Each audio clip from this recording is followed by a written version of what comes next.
제 설교를 시온찬양대에서 다 하셔가지고 제가 별로 할 게 없는 것 같아요.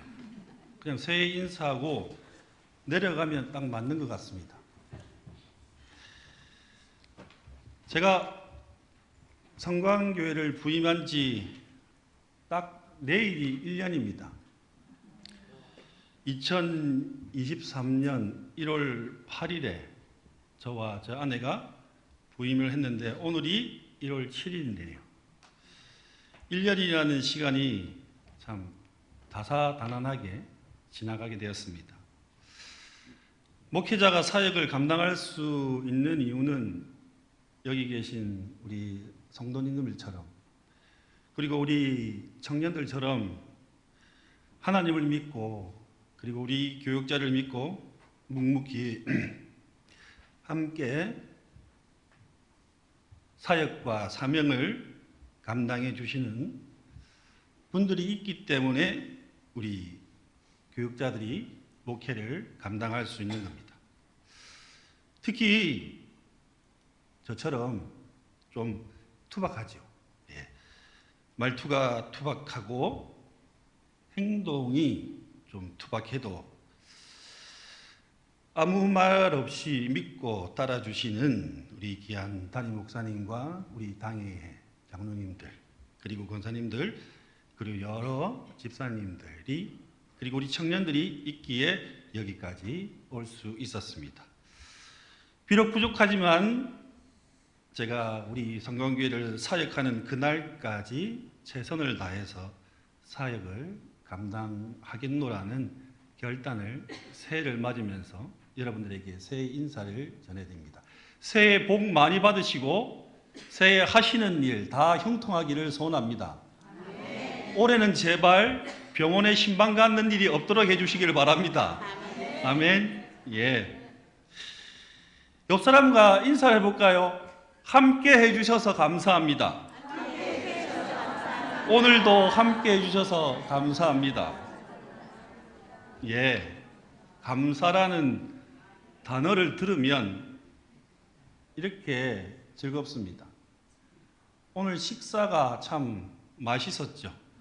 누군가 감사의 마음으로 대접하는 손길이 있기에 그 손길을 통해서 우리는 다 감사할 수 있습니다. 공자는 이렇게 이야기합니다. 나는 싫어하는 인간이 4종류가 있습니다.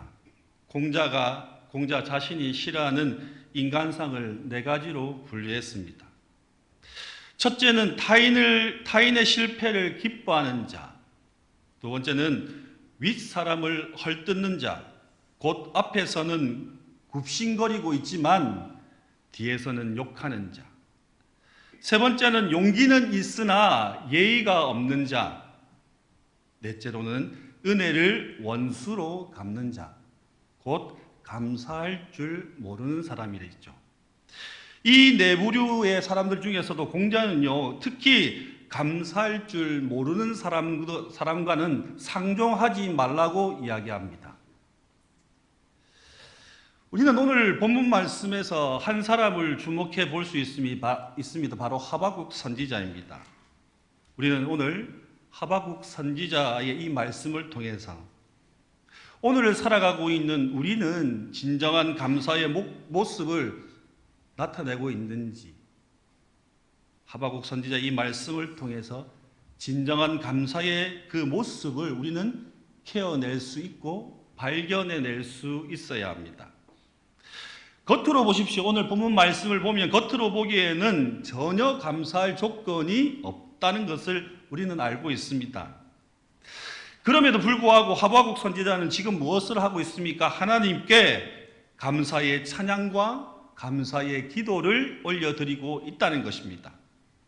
그것도 골방에 들어가서 혼자서 조용히 중얼거리듯이 아무도 보지 않는 곳에서 독백으로 드리는 감사의 기도가 아닙니다.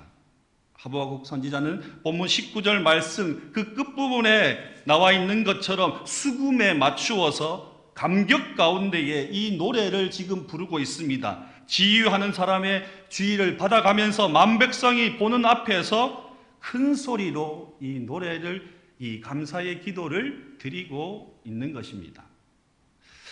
말씀 속에 나오는 이 하바국 선지자에게 있었던 이 감격과 감사가 우리 모두에게, 우리 모든 성도들에게 있어서의 매일의 감사가 되어야 합니다. 오늘 본문 말씀의 제목이 무엇이라고요? 감사할 것뿐입니다. 올 한 해도 주님께서 평안함과 건강, 일용할 양식과 사랑하는 가족과 또한 지금 함께 예배드리고 있는 귀한 믿음의 성도들을 주심과 또한 무엇보다도 주님과 오늘 하루도 내일도 더 가까이 동고동락하면서 살아갈 수 있음에 감사를 해야 합니다. 올 한 해를 시작하면서 여러분들의 기대는 무엇입니까? 저는 기대가 있습니다. 12월 지난 2023년 12월 마지막 주 우리가 연합 예배 드릴 때에 무려 이 자리에 300명, 290명에 가까운 300명에 가까운 우리 모든 세대가 모여 예배를 드렸습니다. 저는 2024년 12월 마지막 주 이 자리에 450명을 꿈꾸고 있습니다. 하나님께서 저보다 더 크신 분이죠. 이 자리에 과연 하나님께서 어떤 복으로 또한 어떻게 하나님께서 재정으로 채워주실지 우리는 기대하며 감사해 나가야 한다는 것입니다. 우리는 오늘 본문 말씀을 통해서 하바국 선지자는 그러면 어떠한 상황에서 하나님께 감사의 찬미를 드렸으며 무엇 때문에 감사하고 있습니까? 하바국 선지자가 감사했던 그 이유에 대해서 우리는 분명히 알아나가야 하는 겁니다. 가장 먼저 이것입니다. 하바국 선지자의 감사는요, 환경을 초월하는 감사입니다.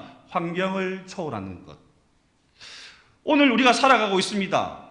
오늘을 살아가고 있는 우리의 현실 속에서 이 환난과 역경은요, 계속되어질 것입니다.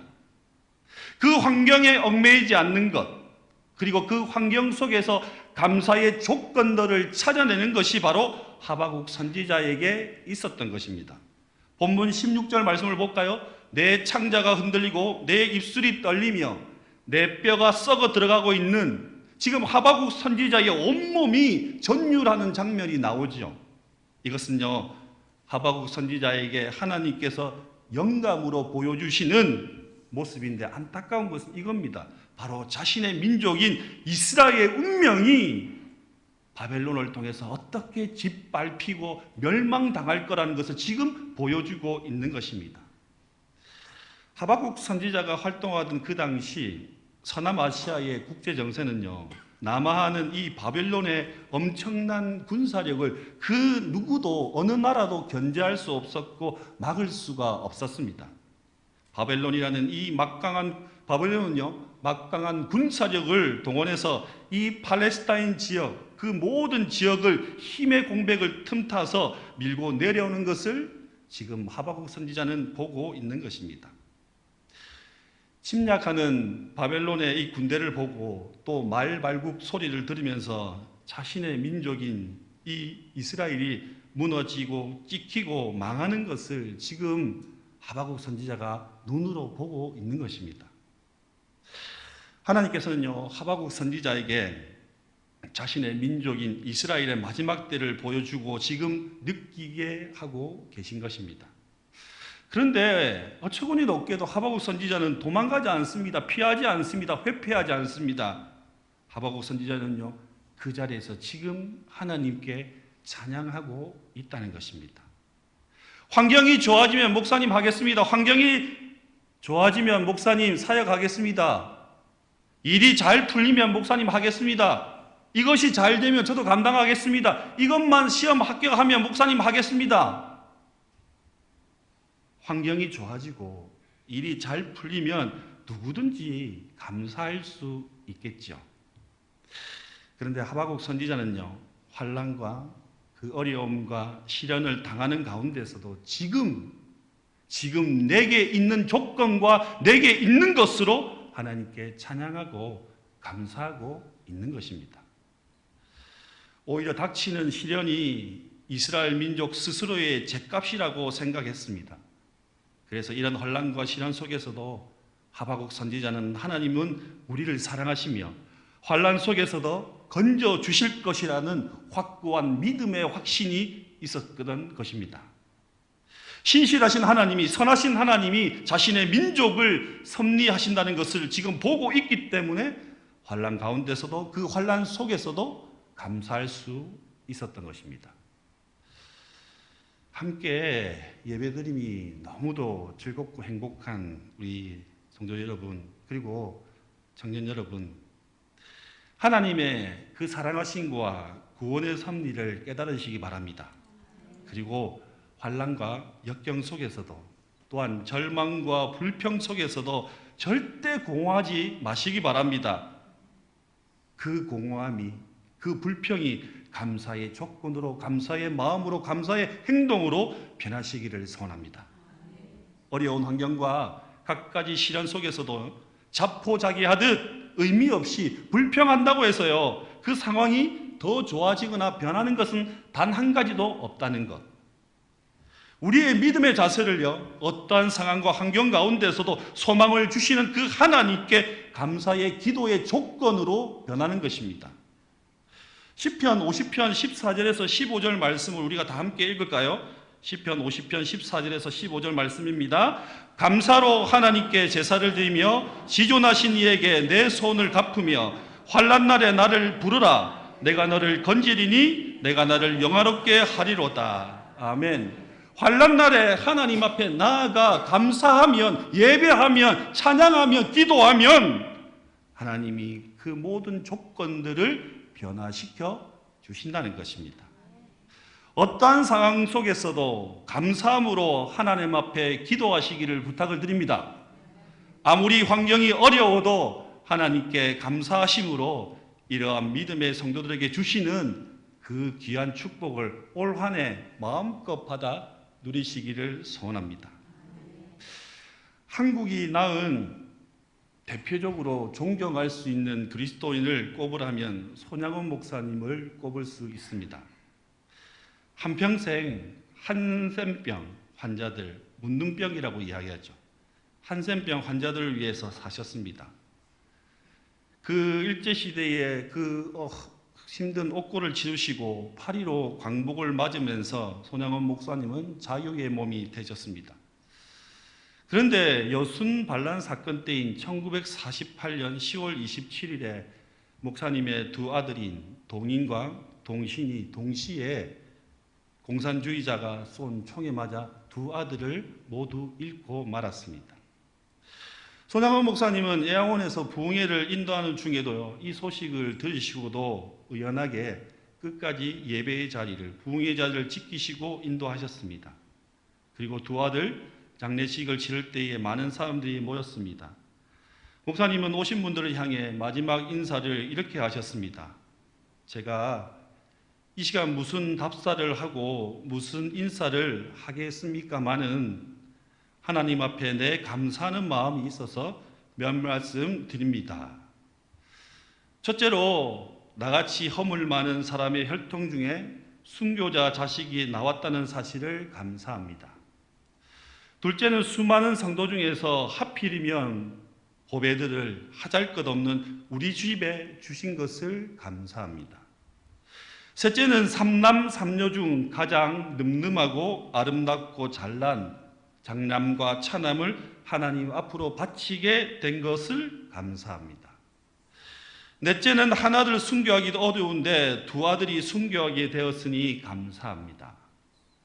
다섯째는 예수 믿다가 와서 종신하는 것도 큰 복인데 복음을 전하다가 순교하는 그런 영광을 누리게 하신 것을 감사합니다. 여섯째는 저들이 미국 유학을 준비하고 있었는데 미국보다 더 좋은 천국 가게 되었으니 감사합니다. 일곱 번째는 두 아들을 총살시킨 그 원수를 내 아들 삼을 수 있는 마음 주신 것을 감사합니다. 여덟째는 내 아들들 순교의 열매로 하여서 무수한 하나님의 자녀들이 속출하게 될 것을 생각하며 감사합니다. 아홉 번째는 이는 역경 속에서 8가지의 진리와 하나님의 은혜를 생각하며 깊이 기뻐할 수 있는 마음 주신 것을 감사합니다. 열 번째는 이렇듯 과분한 축복 누리게 된 것을 감사합니다. 여러분들도 이 손양원 목사님의 이 축복의 말씀이 여러분들의 삶의 축복의 말씀이 되기를 소원합니다. 두 번째는 이것입니다. 하박국 선지자의 감사는요, 소유에 얽매이지 않는 것, 소유에 얽매이지 않는 감사입니다. 소유에 얽매이지 않는 감사. 본문 17절 말씀을 볼까요? 본문 17절 말씀을 보면 6가지 상황이 나오죠. 무성하지 못한 무화과 나무, 열매 없는 포도나무, 소출 없는 감람나무, 식물이 자라지 않는 밭, 양이 없는 우리, 소 없는 외양간입니다. 당시 농경사회에서 이 정도, 이 6가지가 없다는 것은요, 아무것도 없다는 것입니다. 아무것도. 한번 좌우로 돌아보시기 바랍니다. 정확히 2022년 12월 28일 제가 저의 아내와 이정환 목사님을, 사모님을 만나기 위해서 그 야밤에 이 교회를 왔는데 고개를 들수록 교회가 보이는 겁니다. 고개를 계속 들었습니다. 이 교회가 왜 이렇게 높아? 멀리서 볼 때보다도 가까이서 보니까 높아요. 그래서 아내에게 이야기했습니다. 여보, 우리가 잘못 생각한 것 같다. 우리가 가지 말아야 할 것을 간 건 아닌가. 이렇게 우리는 조건이 좋습니다. 높이 솟아있는 아름다운 성전을 가지고 있고 예배를 드릴 수 있는 완벽한 조건이 갖추어져 있고, 그런데 우리는 어떻습니까? 늘 불평하며 채워지지 못한 것, 가지지 못한 것에 대해서 혹시 우리는 지금도 고민하고 괴로워하고 있는 것은 아닌지. 당시 농경사회에서 이 정도 없는 것은 아무것도 가진 것이 없이라고 말씀드렸습니다. 그런데도 하박국 선지자가 지금 하나님 앞에 감사하는 것은, 진정한 감사는요, 자신이 가지고 있는 소유 때문이 아닙니다. 지금 내가 가지고 있는 소유가 아니라 하나님이 나에게 주신 그 생명 자체에 감사하는 것입니다. 내가 오늘도 살아갈 수 있는 그 생명 주심을 감사하는 것.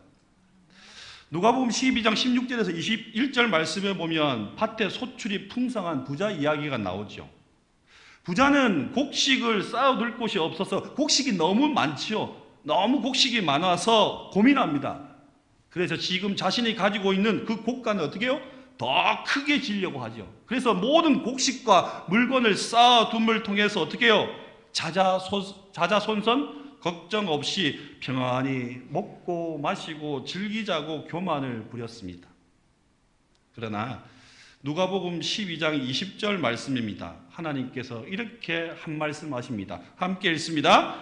하나님이 이르시되 어리석은 자여 오늘 밤에 내 영혼을 도로 찾으리라. 그러면 너무도 명확하게 하나님이 일침을 가하십니다.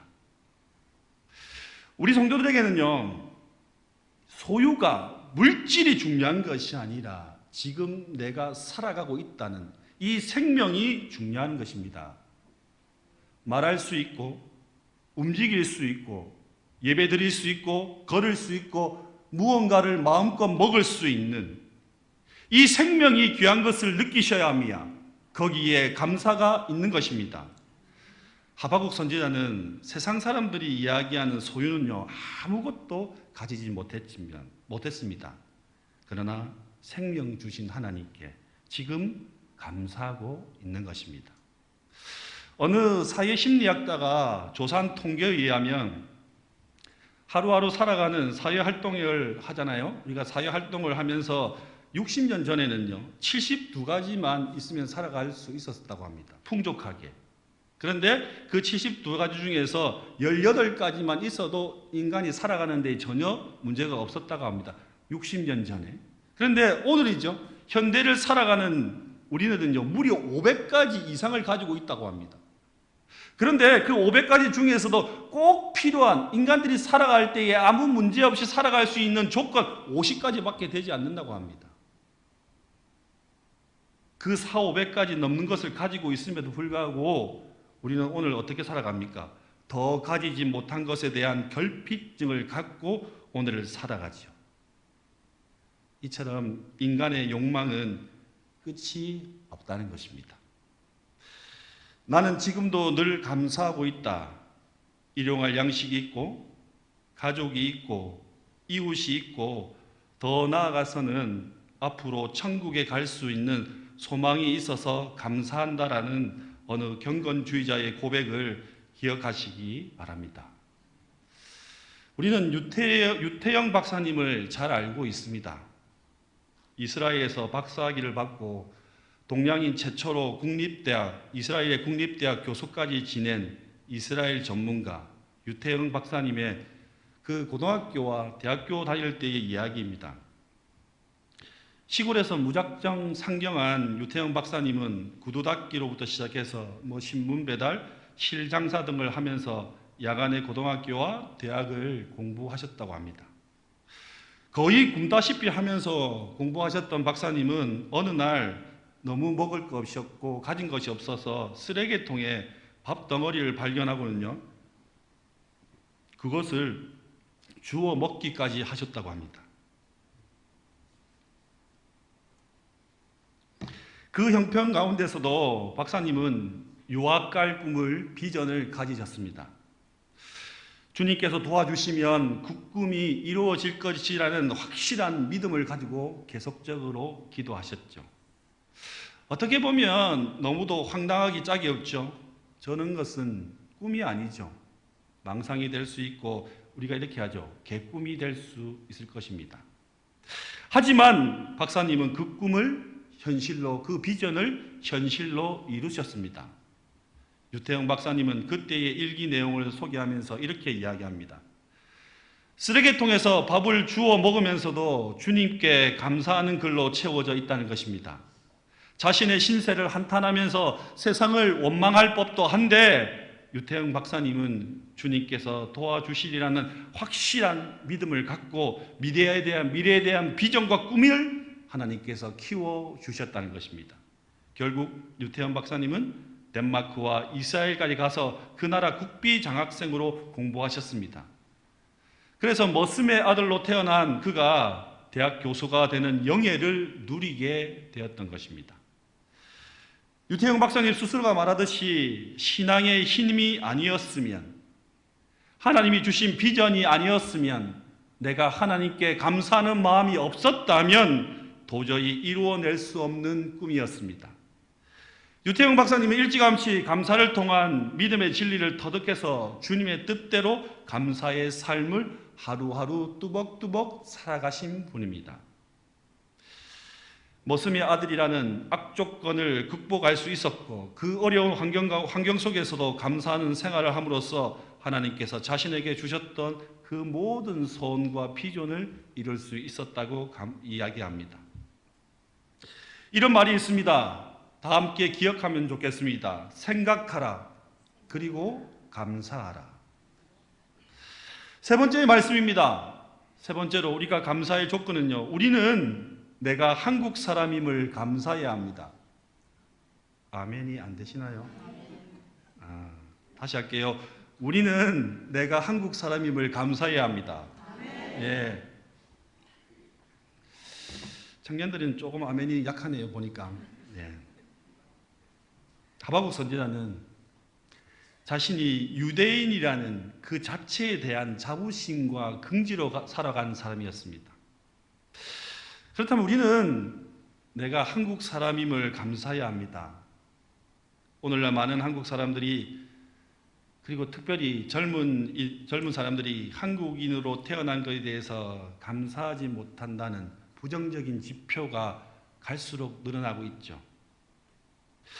약소 국가의 백성이 된 서러움이기도 하겠지만 과연 무엇이 저 젊은이들을 이 한국 땅에서 떠나게 하고 이 한국을 왜 싫어하게 만드는지.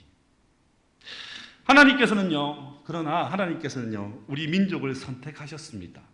그리고 한국 교회를 선택하셔서 전 세계에 복음을 전하는 데에 지금도 크게 쓰고 계십니다.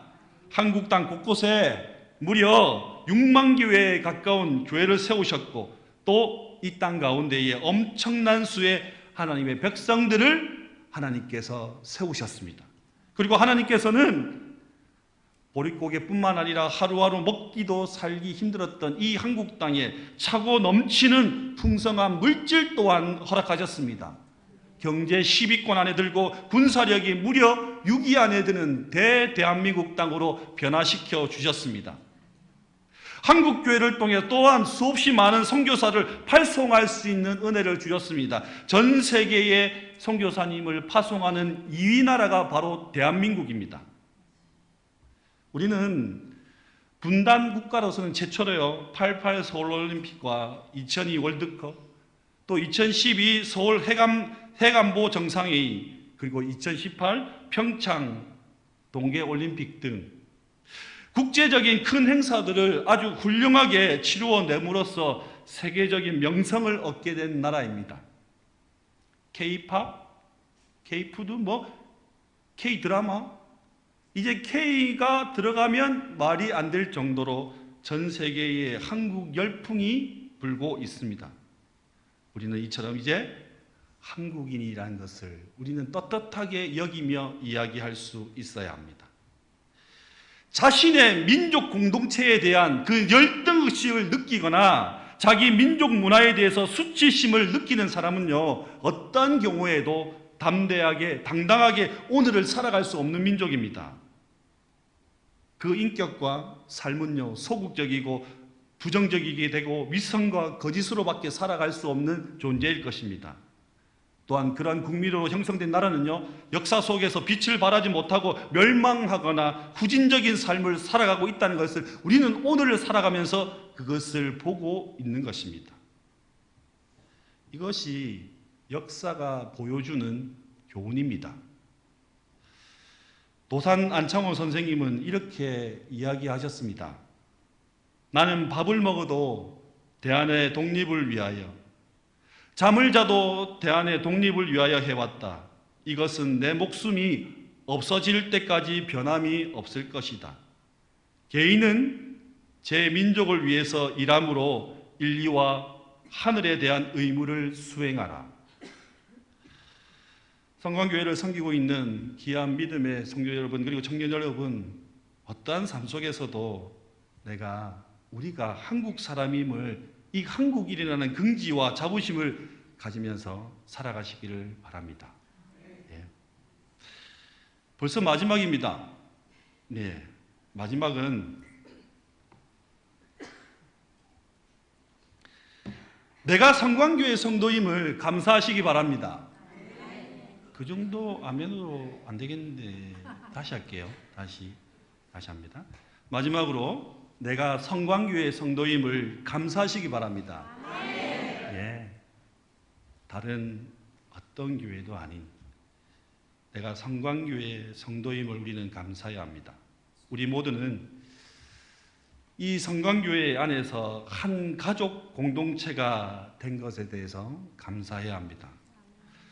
우리는 오늘도 아둥바둥하며 이 자리에 왔고 내일도 아둥바둥하며 살아갈 것이고 다음 주도 아둥바둥하며 우리는 한 공동체 안에서 살아갈 것입니다. 이스라엘 백성들은요 예루살렘 성전을 바라보면서 그 예루살렘 성전에 들어감에 대해서 늘 감사했습니다. 우리는 말세에 쓰시기로 작정하신 이 대성광교회 안에서 모든 믿음의 가족들이 모두 함께 모여서 주를 찬송하며 섬길 수 있음에 우리는 감사할 수 있어야 합니다. 고개를 들면 들수록 크다고 느끼는 아름다운 성전과 사랑이 넘치는 좋은 우리 믿음의 교우들, 그리고 좋은 목회자를 만난 것을 감사해야 합니다.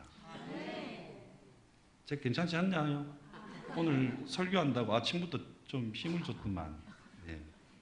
귀한 담임 목사님과 우리 믿음의 귀한 장로님들을 믿고 신뢰하시기를 바랍니다. 우리 믿음의 교회, 우리 귀한 거사님들에게 많은 기도를 부탁드리기를 소원합니다. 우리 귀한 믿음의 안수 집사님들 올 한 해도 맡겨주신 그 일을 활기차게 힘있게 해나가시기를 부탁을 드립니다. 우리 귀한 믿음의 서리 집사님들 올 한 해도 저와 함께 아둥바둥하면서 많은 것을 배워나가는 한 해가 되었으면 좋겠습니다. 우리 성광교회는요 이처럼 말세에 전 세계에 죽어가는 생명을 구원하시기 위해서 하나님께서 구별하여 세우신 교회임을 믿으시기를 부탁합니다. 이 마지막 중차대한 사명을 위해서 하나님께서는 지금 나부터, 우리부터, 우리 교회부터 복음의 용사로 키워나가고 계십니다. 예, 나로 인해 그리고 우리 모든 성도들로 인해 복음의 재벌들이 점점 더 많아지고 세워지는 우리 교회가 되기를 소원합니다. 말씀을 마치려고 합니다. 사랑하는 귀한 믿음의 교회 여러분, 성도 여러분, 그리고 청년 여러분, 하나님께, 그리고 부모님께, 이웃에게, 그리고 국가와 민족 앞에 감사하는 민족은요, 그 삶이 풍요하고 풍성해진다고 말씀합니다. 하나님께서는 작은 것에 먼저 감사하는 사람에게 축복하신다고 말씀합니다. 하나님 앞에 감사하는 민족이 되기를 소원합니다. 하나님 앞에 감사하는 우리 교회가 되기를 소원합니다. 하박국 선지자의 성숙한 감사가 나 자신의 감사, 우리 교회의 감사, 이 민족의 감사가 되기를 소원합니다. 감사의 생활로 인해서 여러분들의 삶 가운데에 하나님께서 부어주시는 그 풍성한 감사의 축복이 넘침으로 하루하루의 삶이 복된 삶이 되시기를 소원합니다. 힘차게 찬양할까요? 다리가 불편하신 분들 외에는 다 함께 일어나기를 소원합니다. 다 같이 일어나셔서 힘차게 박수치며 찬양합니다. 내 주 하나님 넓고 큰 은혜는 예수 사랑하심은.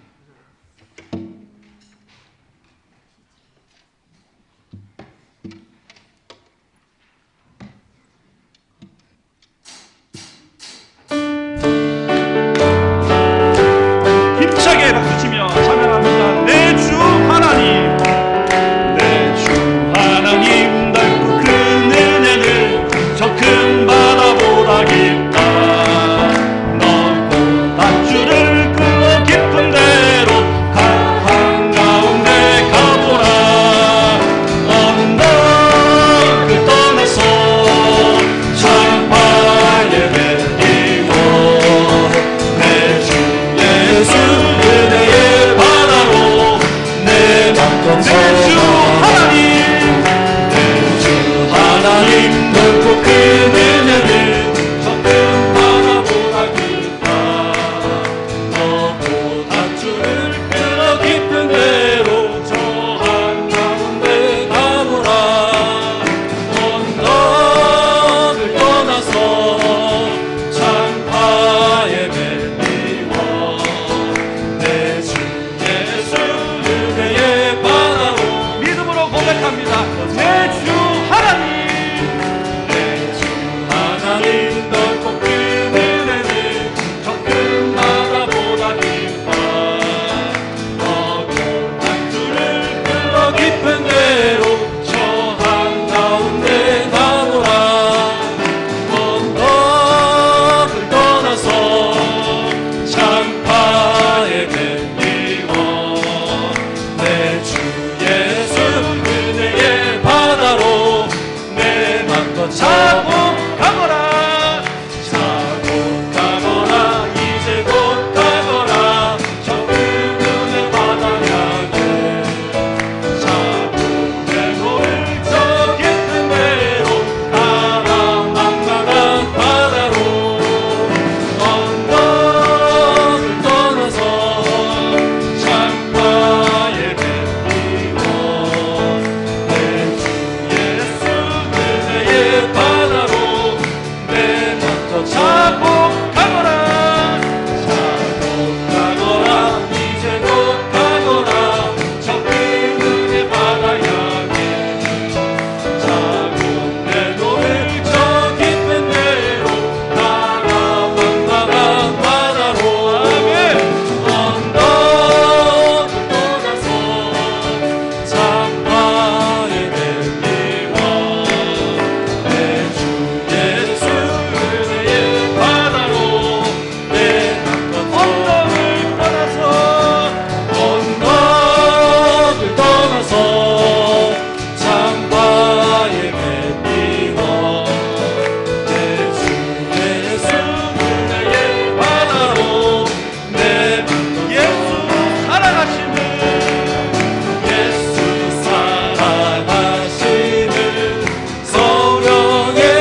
여러분들을 사랑하신대요. 하나님이 우리 모두를 사랑하신다고 합니다.